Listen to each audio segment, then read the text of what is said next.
Hello everyone, I greet in the name of God Almighty. My name is Apostle Eaton Silas, and today we have a very interesting video to react to, and this one was done by Charles Lee Eaton, and then he was talking about the spread of Islam live and also works. I believe that this is going to be a very interesting video, so I want to encourage you to watch from the beginning to the end so that we can also learn about this concept of Islam from this British diplomat. He's also a writer, so that's why I'm saying that just watch from the beginning to the end to hear some of the exciting things you'll be sharing at the course of this video. So if today happens to be the first time of you checking out my channel, don't forget to subscribe to my channel and follow me on my Facebook and Instagram. And if you have any video you want me to react to, don't forget to drop it at the comment section and I'm going to check it out. So guys, before we get on to the video, I'm a theologian and I make this video not to discredit anyone's religion. This is basically for educational purposes, and I believe that at the end of this video we all are going to learn from this. So let's get down to this video and check this out.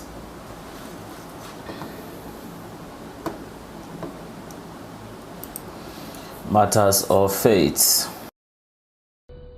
Hello and welcome to Matters of Faith. I'm Christiane Bakker, and today we are in London, in fact in Wimbledon, you know, where the great tennis game takes place once a year. And we're here in the home of a very special British-English gentleman. He is a trained actor, a very well-traveled former diplomat for the Foreign Service, the British Foreign Service. He's also an award-winning writer and a Muslim on a spiritual path for over 50 years.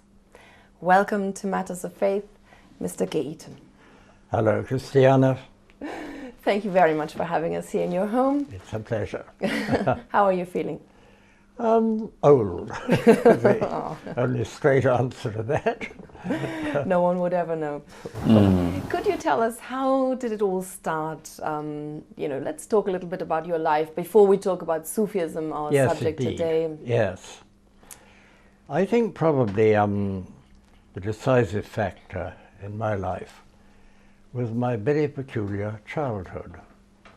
My parents were elderly. My father was 67 when I was born, which is unusual. Yes. And they had no young friends, and therefore no friends with children.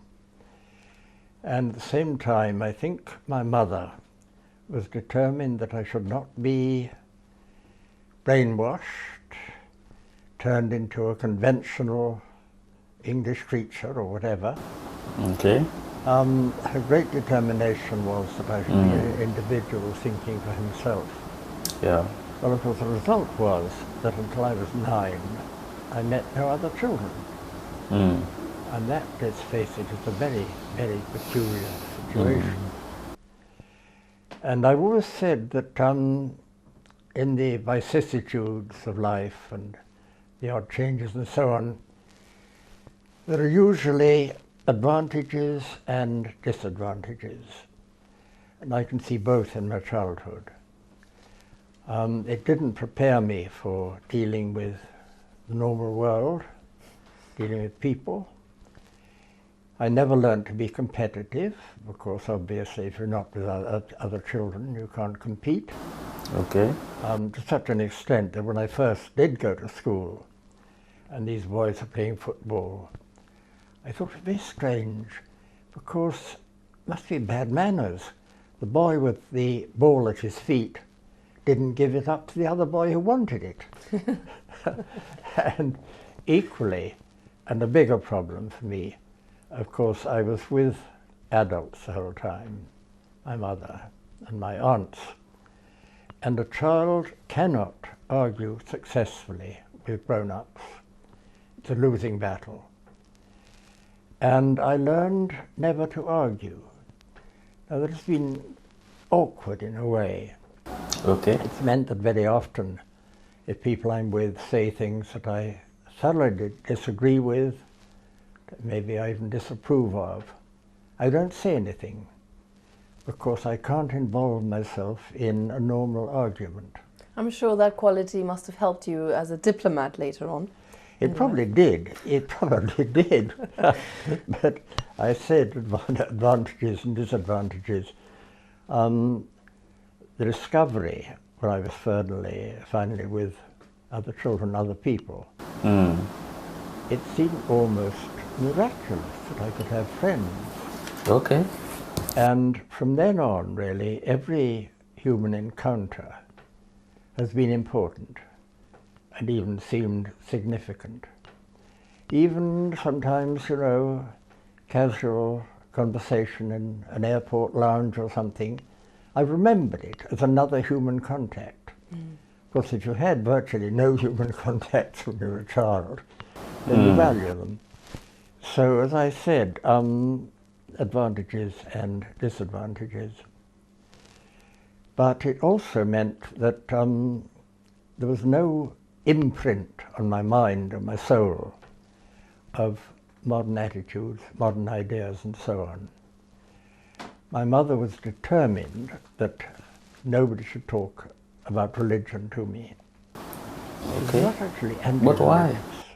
but she had a great fear of having religion thrust down my throat. So I was almost a blank sheet on which you might have written anything according to circumstances. And you went to a great university, you had a great education, you were very privileged? Yes, I was very lucky. I went to a major public school, Charterhouse, which oddly enough, after that odd childhood, I enjoyed.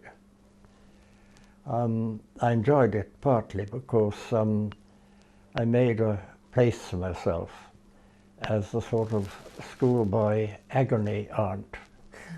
I was always a good listener, and other boys would come and tell me about their worries and their fears and their passions, as they were called, and they had passions for one another. And I listened patiently and was fascinated. So from there I went on to Cambridge, and that really, it seems strange, that was of no great significance because the war started almost the day that I went up to Cambridge. Oh, okay. And obviously that was the dominant factor in our lives. And at that time the system was that we could go through the tripos course in 2 years instead of 3, and then we'd be called up. Soon after my time, they decided that this was probably a mistake. And after that, people who returned alive from the war got a free course at university. But as far as I was concerned, my time there was simply dominated by the fact that in 2 years' time, and then 1 year's time, and then a few months' time, I was going to be in the army. And from what I knew of war, from stories on which I was brought up of First World War, that meant I would die. As simple as that. So you can't really concentrate on very dull studies if you believe that you're going to be dead in a year or so. Yes. It seems a waste of time. So you had some fun instead, or something like that. I had other interests, basically. Yeah. You've been on a Sufi path, on a spiritual path for over 50 years, for a very long time. What is the significance of this now, where you're at now? How important is spirituality for you now, and this long path you've been on? Spirituality. Oh, without that I would probably slit my throat. I mean, there'd be no particular point in living. No, it's that important. And it's almost unimaginable to lose that sense of the divine presence once you've tasted it. But I don't want to exaggerate that or make claims for myself. That presence can be tasted at so many different degrees, in so many different ways, and all are worthwhile, because what matters is an awareness of reality. Because remember, in Sufism particularly, we like very often to refer to God as the real, the real. The only thing that is real, though he's not a thing. The only reality, ultimately. Everything else derives from that reality, takes its existence, its apparent existence from that reality, and eventually returns to it. In your book, your new book, which is just out, A Bad Beginning, you write a special passage about old age and spirituality, and the importance of spirituality, especially in old age, as in your late 80s. Can you share this, this special insight that you have with us? I don't know that I had any special insight. The point about someone of my age is that you are very close to death and very aware of death, and one hopes well prepared for it. Now, in theory, every Muslim should, in the saying of the Prophet, live today as though he was going to live forever, and at the same time to live today as though he would die tomorrow. Yeah. But although so many people, particularly in time of war, die young, the fact remains that most people, until they approach old age, don't have any intense awareness of what is coming. I suppose my generation, in a sense, rather different because of the war. Would you say that the spiritual life is a preparation for Oh yes, yes. the meeting with God? Yes, indeed. And you need to be prepared for that. This is nice.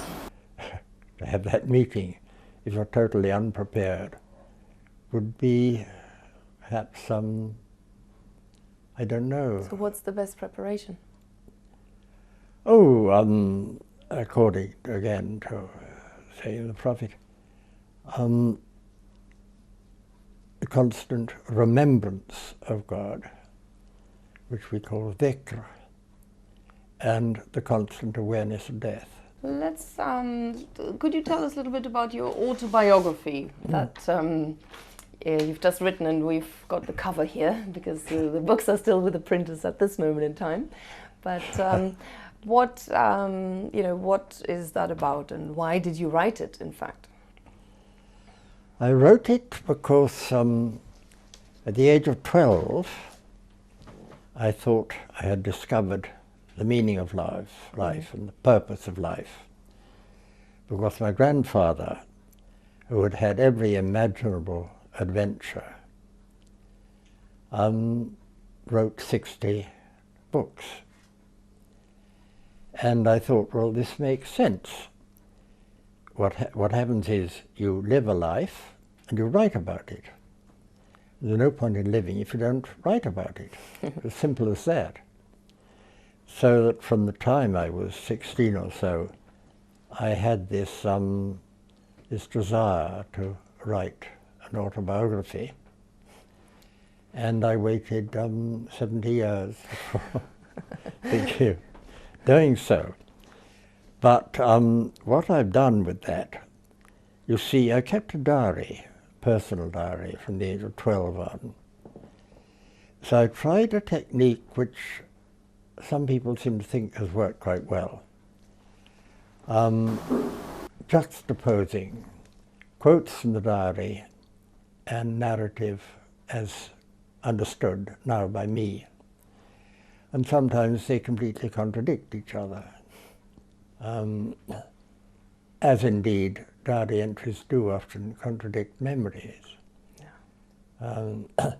I was convinced that a particular meeting with a young girl in Jamaica, that we fell passionately in love on the spot that first evening. Reading my diary, we obviously didn't. It was some time before that happened. But so if the diary lies behind your autobiography, you can't really depart very far from the truth. Yes. But because I wanted it to be objective, the main story ends in 1959, when I was 38. And because that was the story of the bad beginning, so to speak. Your glamorous life as a diplomat, hosting parties. After that, things opened up, you see. Yes. And a happy marriage, so on. But, so it's written in the third person. Always gay this, gay that, gay the other thing, not I. Made it much easier to write. Yes. I'd have been embarrassed writing some of the things that I did. Whereas I'm saying he did this, he did that. Much easier.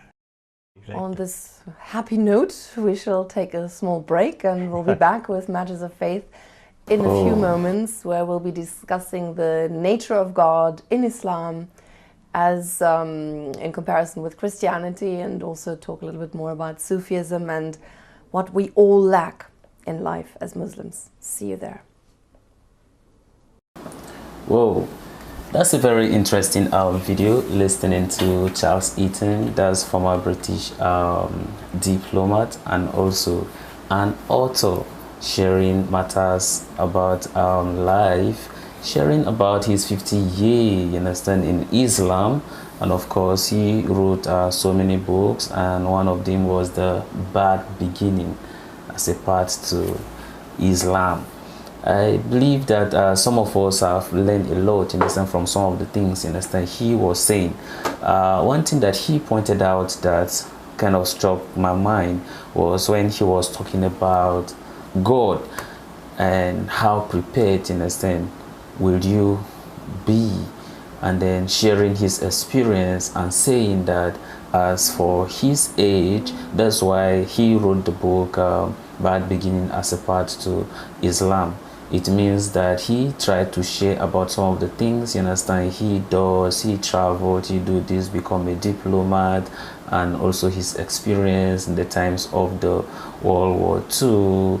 And then after that, after everything, before he was able to discover what Islam, and he was trying to share his experience, and that's when he was talking about the life of Prophet Muhammad, may peace be upon him, talking about living as if you're going to live forever, and living today as if you are going to die tomorrow, talking about us, in a sense, how prepared, in a sense, we should be before we going to meet our maker, since it's something that you can't be able to like tell what is going to happen to you in the future or even after that very moment. And then how prepared, in a sense, are you, which means it's about what your deed, how you're able to like share love, you understand, with one another. And then he make us to understand that he was able to discover real love when he found Islam. I think it's very interesting video, and then when you listen to some of the key things, you understand, he's kind of talking about, understand, in this interview, is they are very serious things that, you know, we need to take it, in a sense, seriously. And then if we able to like apply this kind of things, you understand, in our life, it will truly, you understand, help us, you understand, as humans, and then also as individual. And just as how I have always encouraged each and every one of you in my videos, I always says that we are just here on a temporal basis. It means that we need not to get engulfed by whatever that is happening here on this very earth. Whatever you do, know fully well that the same way you came, you are going to return with nothing, which means that you need not to accumulate whatever that you know that you will not even need it, right? So whatever you have, try to share the love. You need not, understand, to accumulate all the wealth, forgetting the fact that with the cars, the money, the properties you're going to own, you're not going to carry anything, you understand, while you are returning back to your maker. It will just be only you, and that is just it. And then some of the deed you live on this very earth is what you're going to give account about. and then from there God's going to decide, you understand, by what you do. Of course, we are very aware that of course it's a merciful God. He can show mercy, you understand, but it's been expected of us, you understand, to do what he has asked us to do through what his books. He has given us, you understand, the Bible. That's for the Christians, and then to the Muslim, of course, he have given the Quran. All those ones are there with us guidance. They are there to tell us, you understand, what to do and what not to do. And all these things is to be able to prepare us while we are living here on this very earth, before we die, and then we go to meet him. And then that's when we're going to face judgment. And depending on whatever you and me do will determine, you understand, to whether we are making it to the paradise or eternal hellfire. It's just, you understand, up to us. That's why I say that when you go to heaven, it's up to you. When you go to hell, it's still up to you. You just have to make this very decision. A very interesting video, and I believe that we must have learned a lot, you understand, from this video. Of course, we'll be checking out, you understand, part 2 of this same interview, so that we can be able to like learn a lot, you understand, about Islam. So guys, this is the end of my video. If you like my reaction, you should like, share and subscribe. And if you have any video you wanted to react to, don't forget to drop it at the comment section, and I'm going to check it out. So guys, you remain blessed, and I see you in my next video. Bye bye.